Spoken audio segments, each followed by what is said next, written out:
Alright, hello Twitch and YouTube. This is a Tuesday night Vintage League. We are playing a sweet brew that I put together. Yesterday we 5-0'd with a similar version. I think I made a couple changes, but for the most part, same core engine. What this is a Bazaar of Baghdad, Paradoxical Outcome, Amalgamation, and the new tech.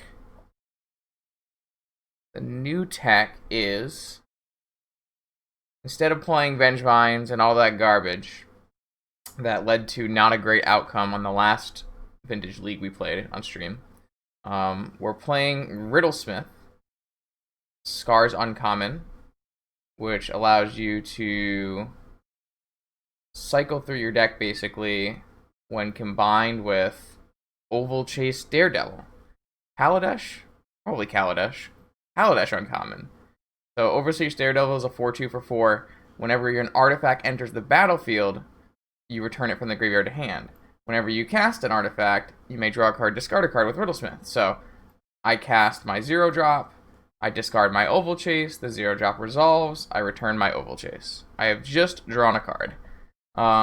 And so this allows a little bit of shenanigans. So we get to play Bazaar of Baghdad and facilitate Hollow One. But we also get to turn Oval Chase Daredevil into kind of a poor man's Squee. If you see decks like Hollow Vine, where they return Squee every upkeep and use it to break Bazaar's disadvantage of drawing 2 and then discarding 3. If we're discarding Oval Chase Daredevils and they come back to our hand, we're then breaking that disadvantage. The other things that are going on in this deck, it's just a PO shell. Probe, Ancestral, Tinker, Citadel, Force of Will, PO.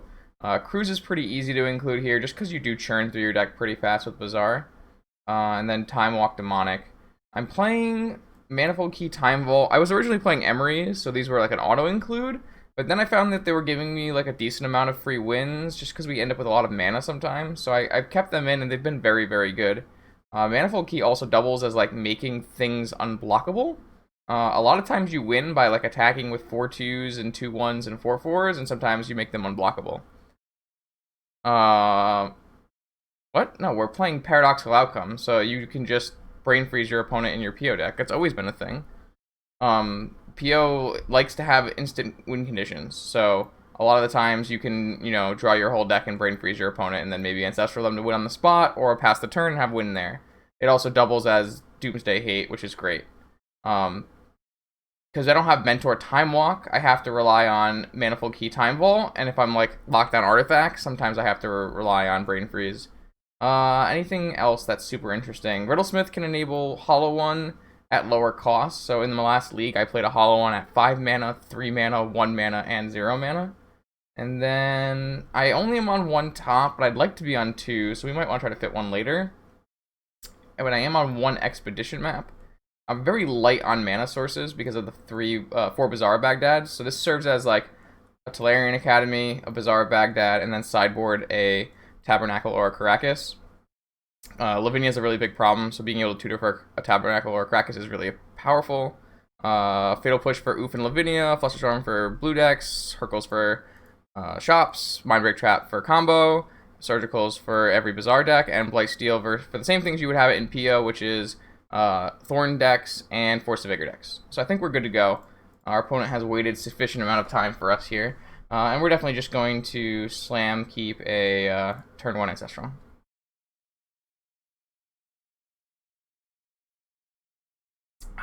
Like I said, it's not really I mean, it used to be fairly common for PO decks that, like, I've seen PO decks that were not black, so they couldn't access Tendrils. Rug PO didn't have Mentor or Tendrils, so you could see a Brain Freeze in there. Sometimes you see a Grape Shot in there. But I think there's a lot to be said for Brain Freeze right now in the format. There's a lot of top deck tutors right now. And then there's tons of Doomsday, and Brain Freeze is just great against Doomsday. So here, I do know what my opponent's playing. My opponent is playing DPS. So I'm going to make a play that you wouldn't normally make. Normally I would pass the turn in Ancestral on their upkeep. Instead, I'm going to do it on my turn. The risk here is that I have 7 cards already. I go down to 6 and then up to 9. Opal down to 8. I might have to discard 1 card, but I think that's reasonable. The upside of me hitting a Moxen and then being able to go Moxen, Key, Opal is much high. I think it's high enough that I would be willing to just cast my Ancestral right now. An opponent could have changed, and maybe they have an answer, but I think they're on DPS, and this is likely to be a vampiric or demonic. Vampiric or mystical tutor. Or that. But we weren't playing around that one anyways. This opponent should have cast this Ancestral in my upkeep before I had even played a land. So this is like slight missequencing. If you're on the other side of this matchup, you definitely want to be playing this in my upkeep, unless you're trying to hold up Spell Pierce, Flusterstorm, something like that, which they obviously aren't because they're choosing to Ancestral instead of one of those things. So just really no reason for them to wait. Yeah. So what I'm going to do is I'm going to play the Opal so I don't have to discard too many cards, and then we'll probably just discard... So we have like some options here. We don't have to go for Bazaar. I think one of the cool parts about this deck is that you can kind of pivot between strategies depending on the matchup. Here, like, you don't really need a Bazaar. The only thing really holding me to a Bazaar is the fact that I do have a Hollow One in hand. But if I am versus DPS, it's likely that I want to win as fast as possible. So, like, maybe the way we're going to win this match is to be Demonic Tutoring for Vault Key. So there's something to be said about, like, Bazaar turning on Hollow One. Turning on Hollow One to turn on Opal. What I think I'm going to do is I don't think this match is going to go long enough where I'm going to need to hit multiple Underground Sea drops, so I'm just going to discard my Underground Sea. Yeah, I know not me, but I think it's worth like talking out the counter arguments there, because I don't think that this deck... I'm going to let them choose to take a blue card here. I think there's like a lot of, well, especially when you cast Ancestral and have a ton of cards, there's a lot of agency for you to switch how you want to play in a matchup. Like, you could, for instance, take out all of the Hollow Ones and Bazaars to dodge Graveyard Hate. You could, like, one match, you might just PO them and never even show them a Graveyard card, or you might, maybe you just go Bazaar, triple Hollow One, and they never know you're even PO. I think there's like a lot of ways where you can either fool your opponent or you can change the playstyle of your deck. They took PO, which is very greedy. It's not right. They should be taking Force of Will here. What do I want to do, though? I could have a Moxen now. So if Moxen is... my key is free. I can DT for a Vault, and then I would be able to go infinite turns on the next turn. I'm afraid I'm going to die on the next turn, though. I guess what I could do is I could go for Demonic for Tinker. Tinker is a blue card for Force and also a kill on the next turn.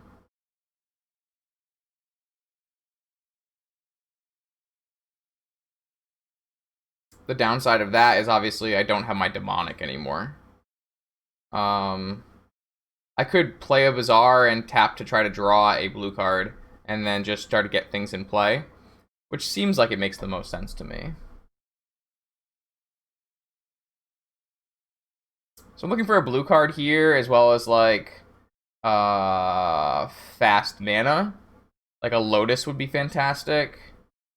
I like blue card Lotus is clearly what I would really want, I think. Drawing Time Vault is enough as well. Just drawing the Time Vault. We did draw a blue card, so what I'm gonna do is I'm gonna just pitch my mana lands and my Hollow One. I know that's a little weird. But I will have... Oh man, I'll be 1 mana short next turn, actually. We're just like never going to use this Hollow One as the way to win this game, which is the unfortunate part. but I need the demonic tutor and I need the key and I want the blue card in force. So I think I'm just like pitching land hollow one. I'm gonna hold. No, I'm gonna probably just play. Actually, get to do. I'm definitely doing that. I'm trying to figure out how I want to play this, and I think I want to just deploy. Jet is 0 mana. I can demonic tutor this turn, so I know that I'll have enough mana. So I think we should just do that.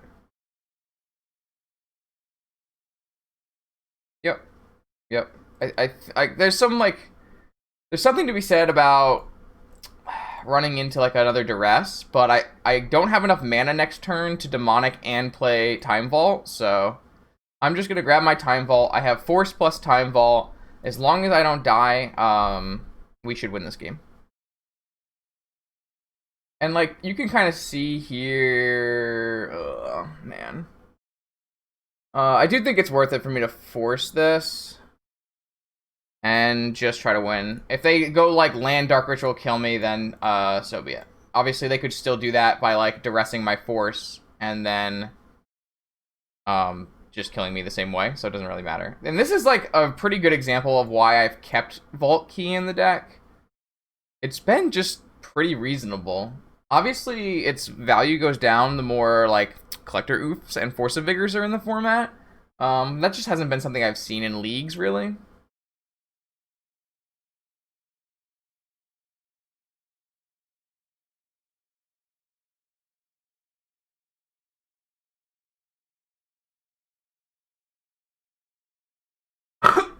Please excuse me. Alright, so, against DPS, I just want to bring in Mindbreak Trap and Flusterstorm. I don't really want any of these other cards. I really don't subscribe to, like, Surgical against DPS. I don't find it to be terribly effective. Like, I get that a lot of times they kill you with,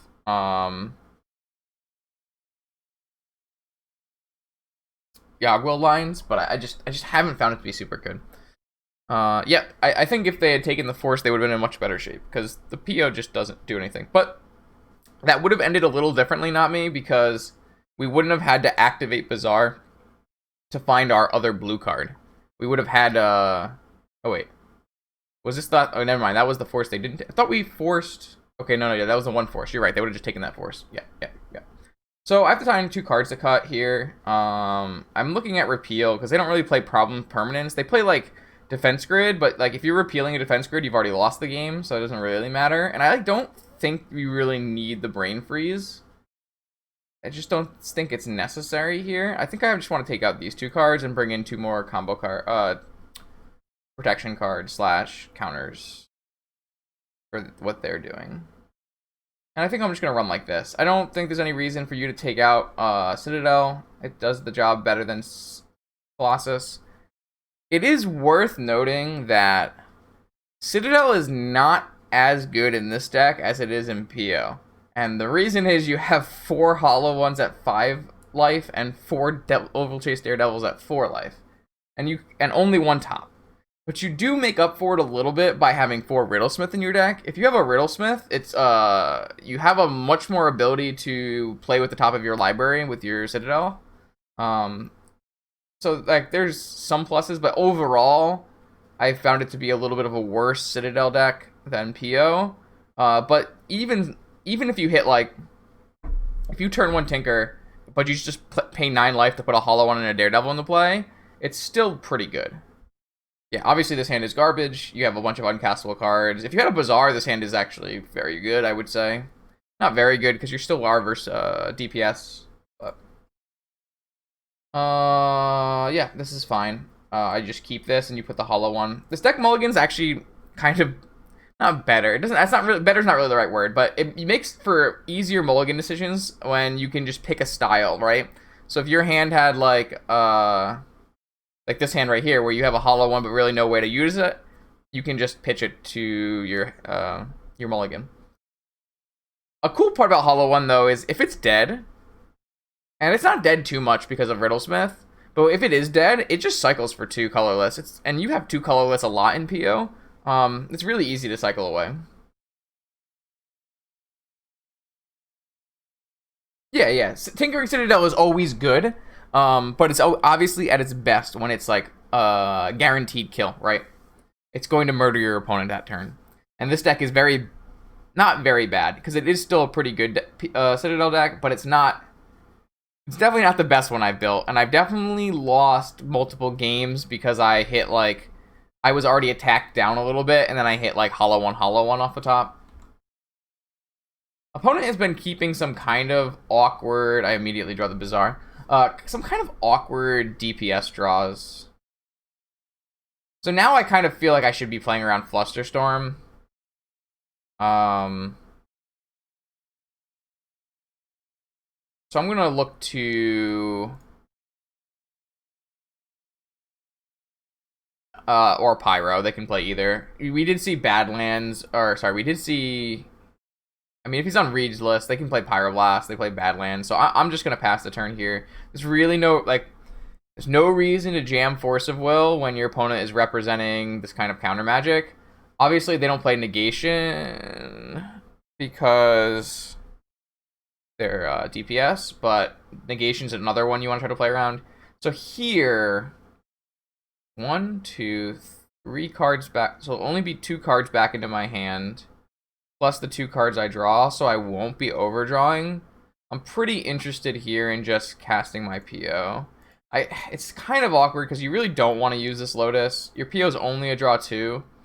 But we don't really we have mana, but we're not like as guaranteed to hit mana as other decks. Maybe we just want to hold up in this like hard cast Force though. I kind of think I'm just gonna let this happen, and like we'll see what happens. I assume if they're cracking end of turn, that means that they either understand that we want to PO on like their upkeep or when they crack, or they're trying to cast maybe this Ancestral again late for some reason, or cast Vampiric or Mystical. Didn't fetch a Pyroblast mana. I'm just going to let this happen as well. It's gonna, basically negate his draw step, and then, I mean, I feel like the worst thing that could happen here is they go, I don't know, Duress, kill me. Which is, I guess, something that could happen, but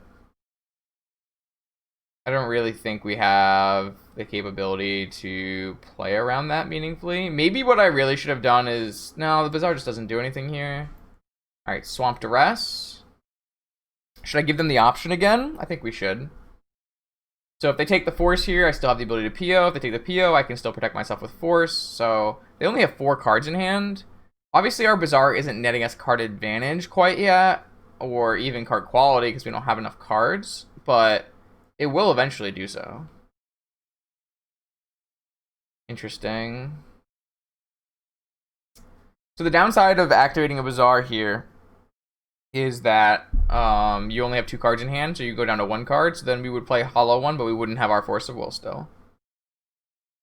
I think what I want to do is just play my Bazaar, but I'm gonna pass the turn. I want to still hold open this Force of Will, and then next turn, if we still don't find something that we want to do, we can activate Bazaar and keep Force of Will on Hollow One and play our Hollow One. Thanks, Grant. Appreciate that.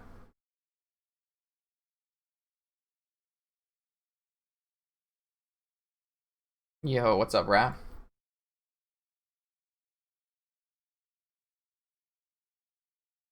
I'm convinced you don't sleep. Repeal on my Opal. Still have Hardcast Force, so this is just cycle for them. It actually lets us activate Bazaar, which is kind of nice, actually. I actually think this ends up being a little bit better for us than anything. Like, if we don't have to use Force here, or even if we do, like, we have an extra card to play around with Bazaar now, so... It is hot, that's for sure. Ooh, a Riddlesmith. Interesting. I think the Bazaar is the best play to start, though. If we find an Oval Chase Daredevil, then the Riddlesmith gets more enticing. I did start the stream a little early tonight, so it was just for you, Raph, trust me.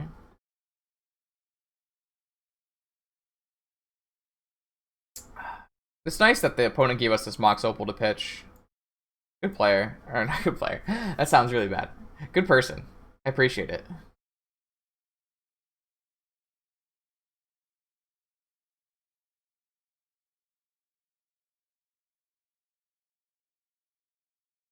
What is that? Spy. Yeah, opponent isn't making the strongest choices. I agree. You definitely, if you're them, jet to turn off Metalcraft, or even bouncing. Oh, Lotus is fine. Oh my. All right, so this is pretty easy from our side of the table. I'm just going to pitch these two Riddlesmiths and an Opal, giving us Force and an Ancestral and a Hollow one. Unfortunately, we can't cast Ancestral with Force back up. Unless we just ditch this Hollow one, keep the Mox Opal, and then go Ancestral with Force backup.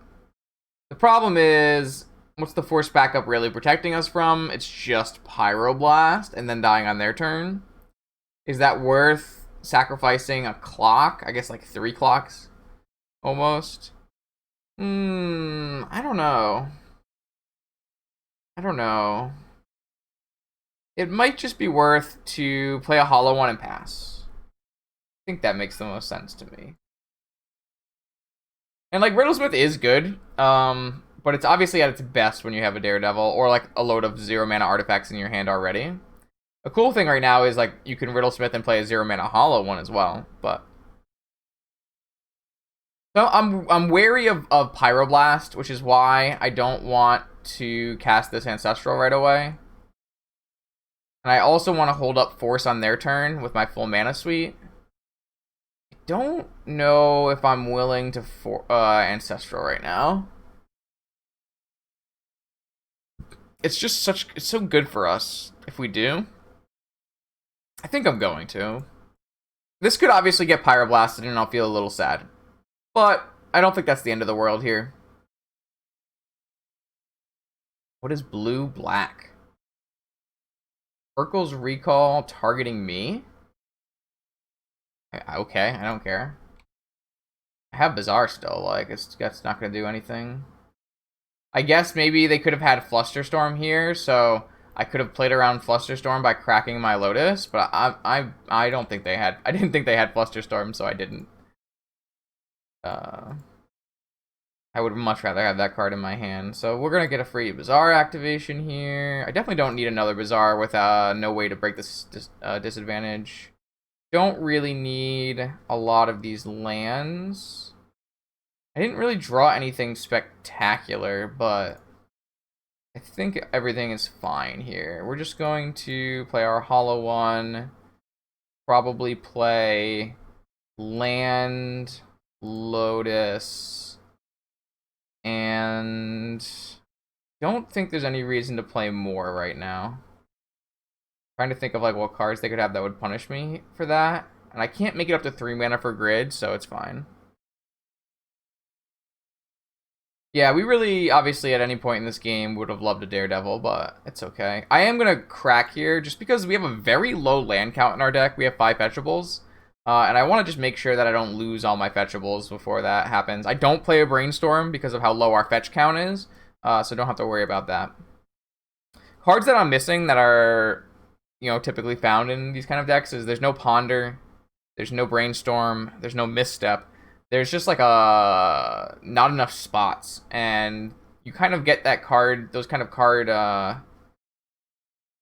you kind of make up for it a little bit with Bazaar, Riddlesmith. Not a ton, but you do kind of make up for it.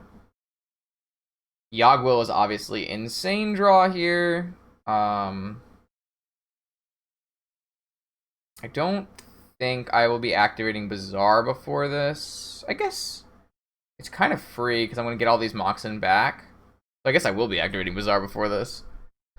Kind of gas.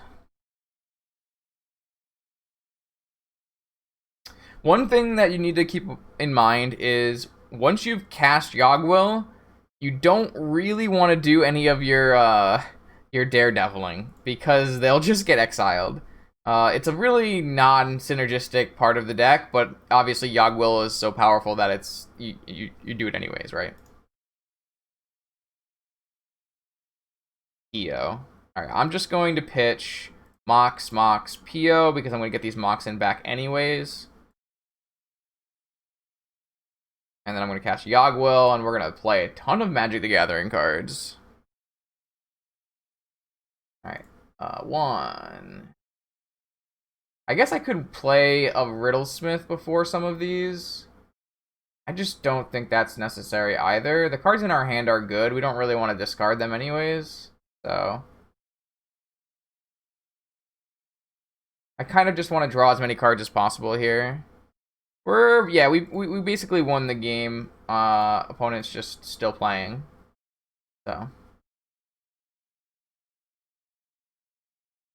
So you want to cast this Ancestral first, as it's gonna find you more things to pick up with your POs. So obviously a hollow one's a 0-drop here as well, so there's no reason not to play that one.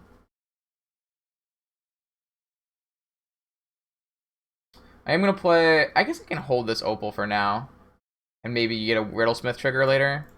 I'm just going to keep this and go for this. And we'll draw this many cards.